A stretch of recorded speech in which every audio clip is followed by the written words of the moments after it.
எண்ணி பாருங்க. அண்ணா திமுக ஆட்சி 10 ஆண்டுல எப்படி இருந்தது?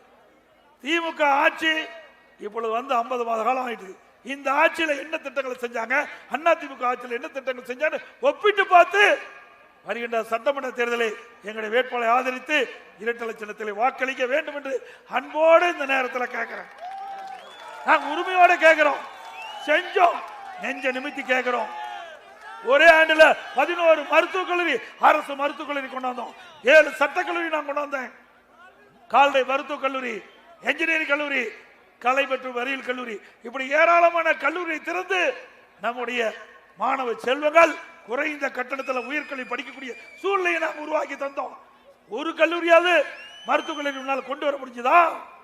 எதுவுமே இல்லை. எந்த பெரிய திட்டத்தை இந்த கோவை மாநகர மக்களுக்கு தந்திருக்கிறீங்க? எதுவுமே இல்லை. ஆனா தினம் விளம்பரம் வராத நாளே இருக்காது. அது மட்டும் இல்ல, கொலை கொள்ள திருட்டு வழிப்பறிவு பாலி வன்கொடுமை சிறுமியிலிருந்து பாட்டி வரைக்கும் விட்டு வைக்கலாம். கேவலமான ஆட்சி, ஒரு மோசமான ஆட்சி. போதைப் பொருள் இன்னைக்கு கஞ்சா போதை எல்லா இடத்துலயும் இருக்குது. கஞ்சா இல்லாத இடமே இல்லை. இனிமே ஸ்டாலின் மாடல் அரசாங்கத்துக்கு பிறகு போதை மாடல் அரசாங்கம் வச்சிடலாம். ஸ்டாலின் மாடல் அரசாங்கத்துக்கு பேர்ல போதை மாடல் அரசாங்கம். அந்த நிலைமைக்கு தமிழகம் தள்ளப்பட்டு விட்டது.